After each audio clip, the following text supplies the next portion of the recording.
They say a man can grieve so long that the grief becomes the only thing he knows how to do. I watched that happen to Samuel Boone, and I watched it stop. I'm telling you this the way I saw it with my own eyes because I lived 3 ridges over from him and I was there for most of it.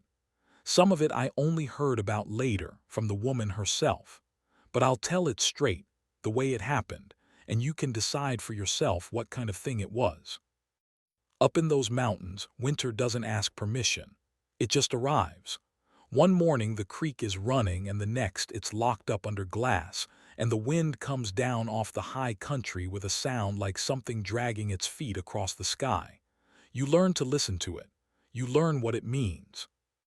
That was the country Samuel lived in, way up past the last good road, where the gravel gives out and turns to 2 ruts in the dirt, and then even those give up and you're walking. His cabin sat in a notch between 2 slopes, with a stand of black pines behind it and a long meadow falling away in front. In summer the meadow was full of bee balm and the kind of tall grass that bends all one way in the wind. In winter it was just white and quiet, the kind of quiet that sits on your chest. He'd built that place with his wife. Her name was Della. I met her maybe a handful of times before she got sick, and I remember she had a laugh that carried clear across the valley. You'd be splitting wood half a mile off and hear it and find yourself smiling for no reason. That kind of woman. The fever took her over one winter. There wasn't a doctor close enough, and by the time Samuel got her down the mountain on the sled, wrapped in every blanket they owned, it was already too late and I think he knew it. He came back up alone, buried her himself behind the cabin under a flat gray stone he hauled up from the creek, and then he just stopped. Not all at once, that's not how it goes. At first he still came to town for flour and nails and the things a man can't make himself, but each time he came down he talked a little less, held himself a little tighter. After a while the visits got further apart and then they pretty much stopped, and folks took to leaving a sack of cornmeal or a side of bacon on his porch when they passed and not knocking, out of respect, out of not knowing what to say. I'd see him sometimes from across the valley, just a dark shape moving slow against the snow, hauling wood or checking a fence that didn't need checking. A big man, broad through the shoulders with a beard gone half to gray, though he wasn't old, maybe 40. He moved like a man carrying something heavy that nobody else could see. 3 winters he lived like that, 3. And then one evening in the deep cold, when the light was already gone behind the western peaks, and the temperature was dropping like a stone down a well, somebody knocked on his door. Now I want you to understand something. Nobody knocks on a door up there at night in winter. Nobody. There's no reason to be out. There's no place to be going. If you're out after dark in that kind of cold, something has gone wrong, badly wrong, and you're either in trouble or you're bringing it. So when that knock came, Samuel froze. He told me later he thought he'd imagined it. He was sitting by the fire the way he sat every night, not reading, not whittling, just looking into the flames the way you do when your mind is somewhere a long way back. The knock came again. 3 soft raps, and then a sound underneath it that made him get up, a small sound, high and thin, the sound of a child crying and trying not to. He opened the door. There was a woman standing in the snow. She had a shawl pulled up over her head and her arms wrapped around 2 children, one on each side, pressed in against her like she was the only warm thing left in the world. The little one couldn't have been more than 4. The bigger one, a boy, maybe 7, stood with his jaw set hard, trying to be a man about it, and shaking so bad his teeth were going like a rattle. The woman's lips had gone a color lips shouldn't go. When she tried to speak, nothing much came out. She just looked up at him, and the firelight from inside fell across her face, and she got out 2 words. Please the children.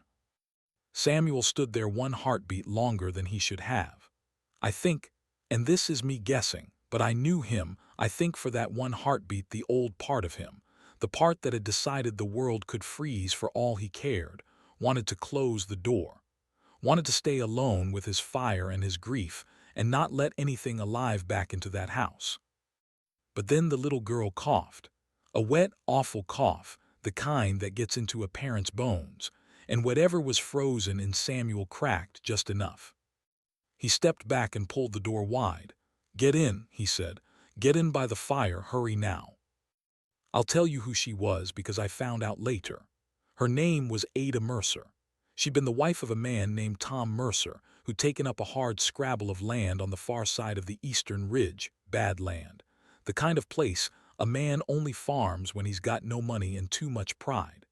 Tom had gone through the ice on the river the month before, crossing where he shouldn't have, hauling traps. They never found him till the thaw. Ada had buried what there was to bury and then tried to make it alone with the two kids, the way mountain people do, because what else is there?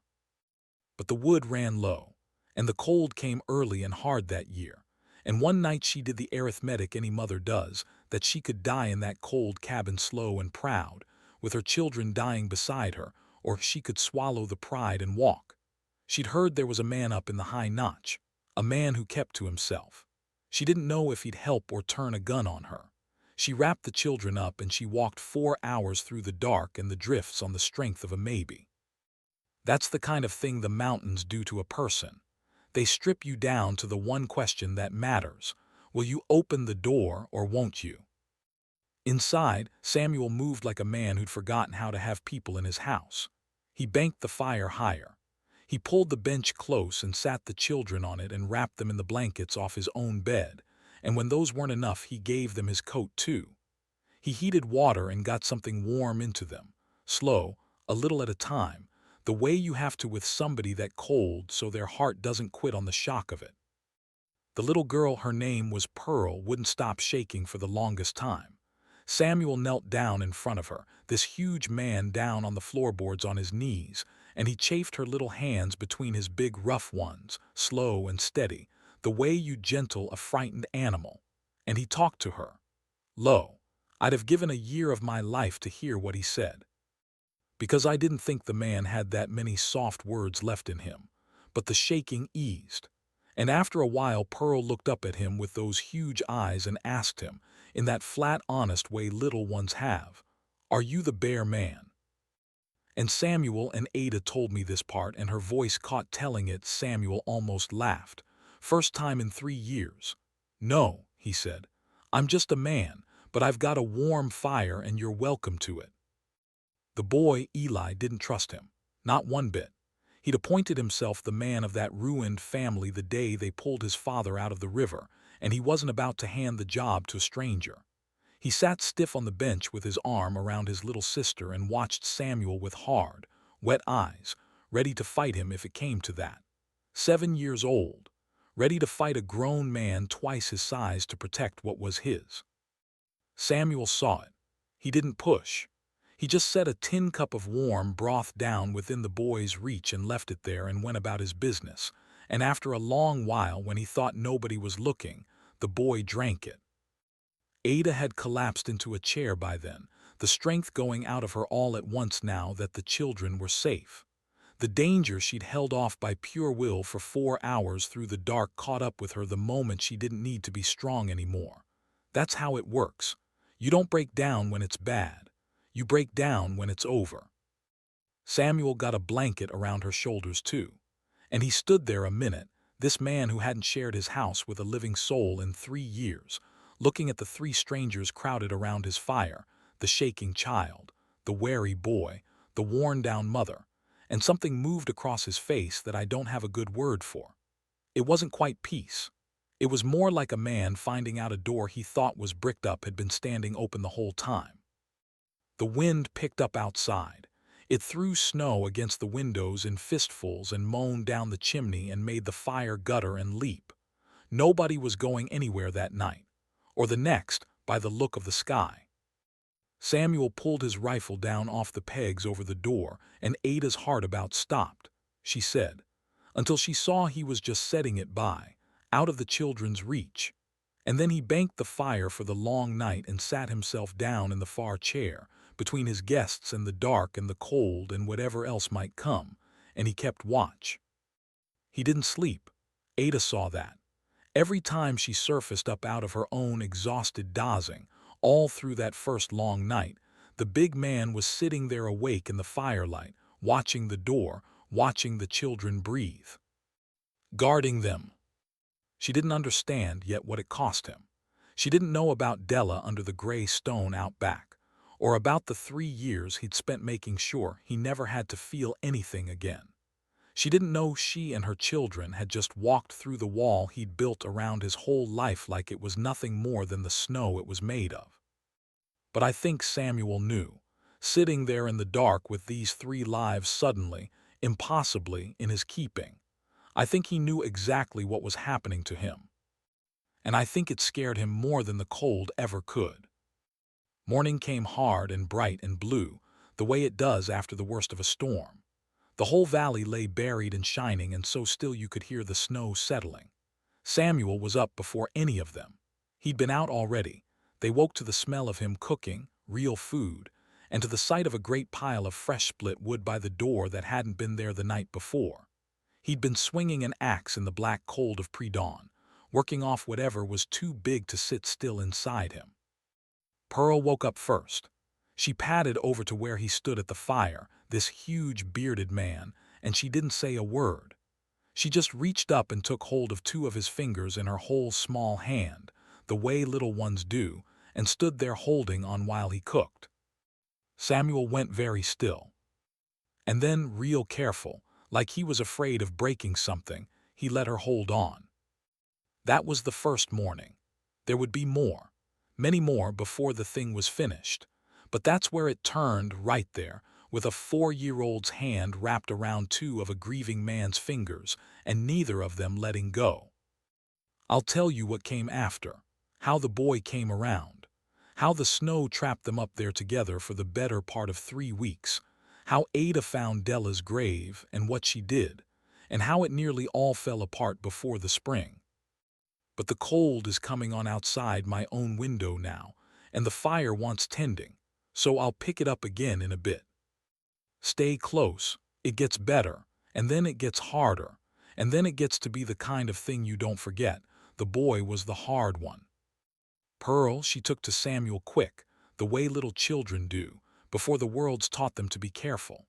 But Eli had buried his father and walked his family 4 hours through a killing cold, and he'd decided, somewhere in that long dark walk, that nobody was ever going to be able to hurt them again because he wasn't going to let anybody close enough to try.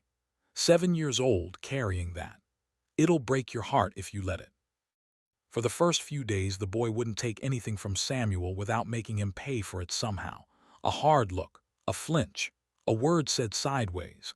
Samuel would set food in front of him and the boy would wait just to prove he didn't need it, just to prove he could. And Samuel never said a thing about it. Never told him to be grateful, never told him to mind. He just kept setting the food down, kept the fire going, kept the wood split.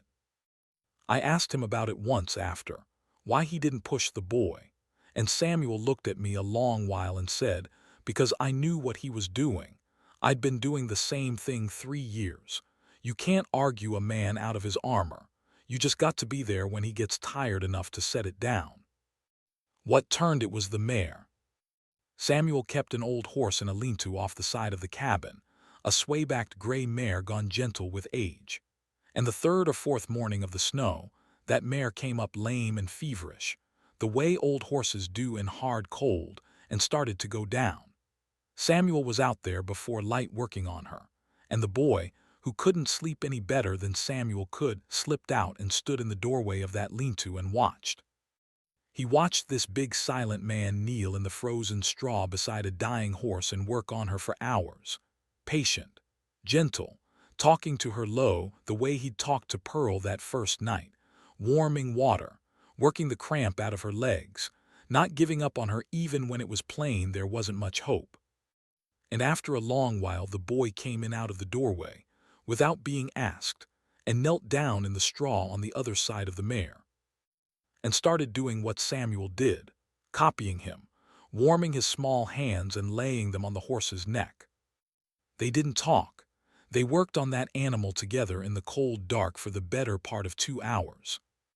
The mare lived, old thing pulled through, and somewhere in those 2 hours kneeling in the straw the boy had set his armor down, not all the way, but enough. When they finally came in, frozen to the bone and smelling of horse, Ada took one look at her son's face and had to turn away to the fire so the boy wouldn't see her cry, because the hardness was gone out of it. He just looked tired. He looked 7 years old again. He looked like a boy instead of like the man he'd been trying so hard to be. That was the day everything started to thaw, even though outside the snow only got deeper. The storm had them locked in up there. The drifts came up past the windows. The road, what there was of a road, was gone, just gone, under 6 and 8 feet of snow in the cuts. There was no leaving, not for Ada and the children, and not for Samuel either. The mountain had decided they'd be together a while, and the mountain doesn't take a vote. So they made a life up there, the 4 of them, in that one-room cabin in the snow. A strange little life that none of them had asked for. Ada took over the cooking and the mending, and the place started to smell like bread again instead of wood smoke and loneliness. She found Della's things still folded in a chest where Samuel hadn't been able to make himself give them away, and she didn't say a word, didn't make a thing of it, just quietly took on the work those hands used to do. Samuel taught the boy to set a snare and to read the weather in the high clouds and to split wood without throwing his back into it. Pearl appointed herself the manager of the whole operation, the way the littlest one always does, and bossed the big man around the cabin like she'd been doing it her whole life, and he let her. Lord, he let her. In the evenings, when the work was done and the dark came down early and hard, they'd sit by the fire and Samuel would tell the children the old stories, the ones his own father had told him, about the mountains and the things that lived in them and the men who'd come before. His voice came back to him slow over those weeks, like a creek breaking up after a long freeze. The words came easier. The silences got shorter. One night Pearl fell asleep against his side mid-story, just keeled over and lay there with her face mashed into his arm, and Samuel went rigid, didn't dare move, didn't dare wake her. Sat there a full hour with a dead arm and a sleeping child on him and the strangest look on his face. Ada watched him over her mending, and later she said she understood, right then, exactly what was happening to him, that this man was learning all over again how to hold something gently, how to be needed and not have it kill him. She'd lost a husband, he'd lost a wife, and neither of them said a word about what was growing up between them in that Snowden cabin because it felt too soon and too strange and because saying it might break it, but it was there. In the way he'd save the warm spot by the fire for her, in the way she'd touch his shoulder passing behind his chair. Small things, mountain things, the kind of love that doesn't announce itself, just shows up in the work of the day. It was Ada who found the grave. She'd gone out behind the cabin one bright still afternoon to fetch wood, and there it was, the flat gray stone, swept clear of snow. He kept it swept clear. Even after 3 years, even with the world buried, he went out and swept Della's stone clear by hand. Ada stood there a long time in the cold. Then she went back in and she didn't say anything that day. But that night, after the children were asleep, she said it, quiet. You loved her very much. And Samuel, this man who hadn't said his wife's name out loud in 3 years, Samuel said, Della. Her name was Della. And then the whole thing came out of him, finally, the way water comes through a broke dam, all at once and shaking the ground. He talked about her till the fire burned down to coals, about her laugh that carried across the valley, about the sled and the long way down the mountain and how it wasn't enough. About the 3 years he'd spent making sure he never had to feel a thing again, because feeling things was how you got destroyed.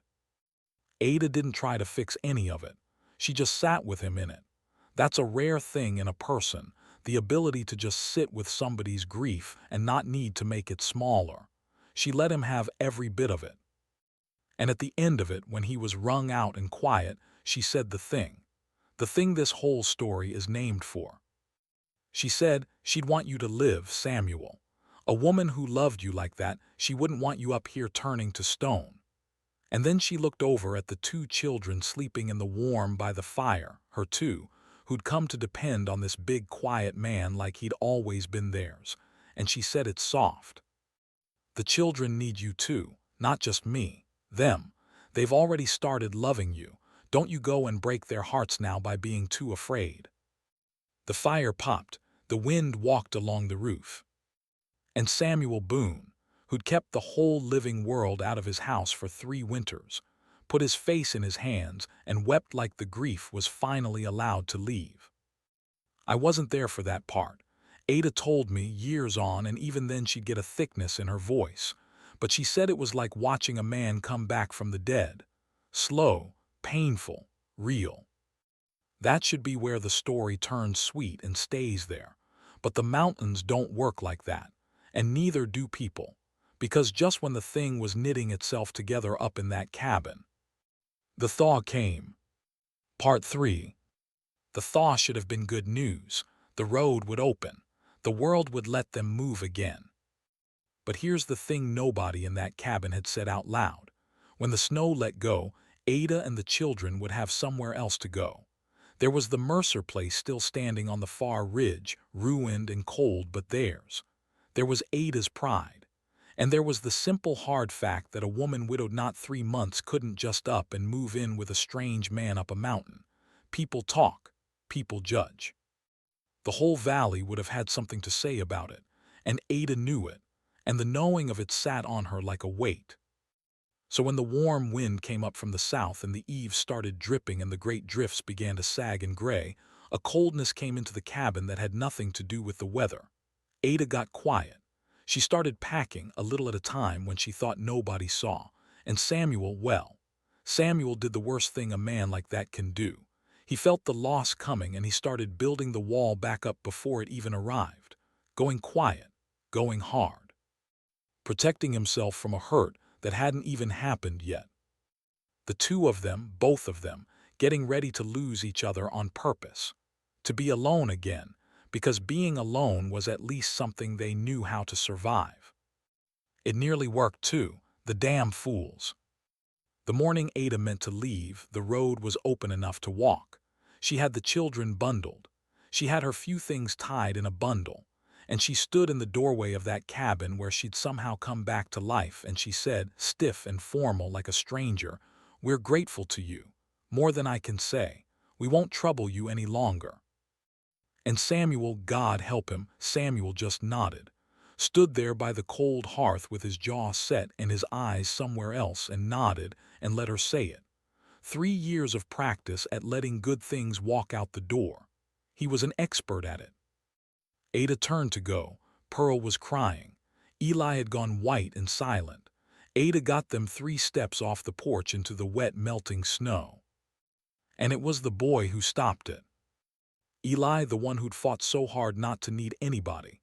Eli wrenched his hand out of his mother's and turned around and ran back and grabbed Samuel around the legs and held on with everything he had, that boy who'd appointed himself the man of the family, and he said into Samuel's coat, muffled and furious and breaking, You said you'd teach me the high snares in spring.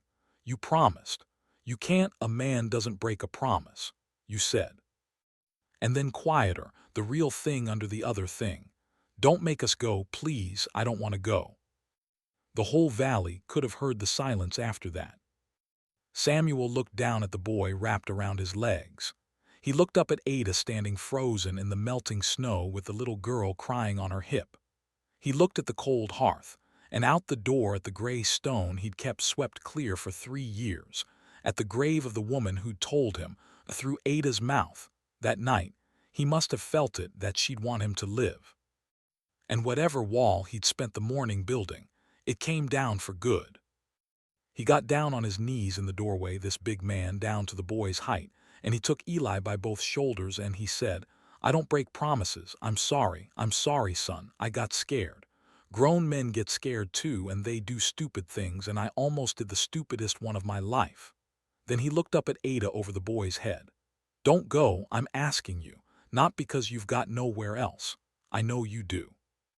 I'm asking because this house has been dead 3 years, and you 3 walked in out of the snow and made it a home again. And I'd be a fool and a coward both to let you walk back out of it." He stood up, crossed the few feet of melting snow to where she stood, and he said the plain, unromantic truth of it, the only kind a mountain man knows how to say. I'm not asking you to forget Tom. I'll never ask you to forget him. And I'll never stop sweeping Della's stone, but there's room. There's room in a life for the ones you lost and the ones you've still got. I learned that from you. So stay. Marry me when enough time's gone by that the valley can't say a word against you, and not one day before, so nobody can ever shame these children over it. But stay. Let me build it back proper this time, with all four of us in it. Ada Mercer stood there in the mud and the melting snow with her dead husband 3 months in the ground, and a crying baby on her hip, and a son wrapped around a stranger's legs. And she did the bravest thing in the whole story, braver than the 4-hour walk through the dark. She set the bundle down. She stayed. They did it right, by the way. I want you to know that. Samuel was as good as his word. He waited out a decent year, the whole long year, with Ada and the children living in the Mercer place on the far ridge, and Samuel courting her proper, walking the 3 ridges over in every weather to call on them, the way a man's supposed to. The valley watched. The valley judged a little the way valleys do, but there wasn't a thing to find. By the time they married, the next spring, with the bee balm coming up purple in the high meadow, even the hardest old gossips had run out of things to say. I was there for the wedding, stood right up front. Pearl carried wildflowers and dropped most of them. Eli stood up beside Samuel as his man, serious as a judge, in a shirt his mother had sewed him special. And Samuel Boone, who I'd watched for 3 years move across that white valley like a man hauling an invisible weight, stood up in the sun and married the woman who'd knocked on his door in the dark of the worst winter of his life. And I have never in all my years seen a man's face look like his looked that day. They had 2 more in the years after, filled that cabin up, built on 2 more rooms and then a third. The mare lived to be ancient and died in her sleep in the warm, which is more than most of us can hope for. And every spring, without fail, Samuel took the children up the slope behind the house to sweep clean a flat gray stone and a second one beside it, where they'd brought what could be brought of Tom Mercer to lie, so the children would always have a place to go and remember their father. The lost ones and the living ones, room enough for all of them, just like he said. Samuel's gone now too, so's Ada. The children are grown and scattered with children of their own, though Eli kept the high place and runs sheep up there to this day, and I hear he still sets the snares in the high country in spring, the way a big quiet man taught him to, kneeling in the cold. I think about that knock on the door sometimes. That night. The whole thing balanced on it, you understand, a woman freezing in the dark, a man frozen worse on the other side of an inch of pine, and the only question that ever really matters waiting to be answered. He could have left the door shut. He'd had 3 years of practice at it. Nobody would have blamed him. The cold makes it easy to stay alone. That's the trap of it. The cold makes the wall feel like safety right up until it's a tomb. But he opened the door. That's the whole thing in the end. That's all any of us ever has to do. When the grief has had us long enough, and we've gotten good and comfortable being stone, and somebody small and freezing comes knocking in the dark of us asking to be let in, we can open the door. And the ones we lost, the ones we kept sweeping clean and grieving and loving, I have always believed, that they're the very ones standing behind us in the cold whispering, go on. Open it. The children need you too.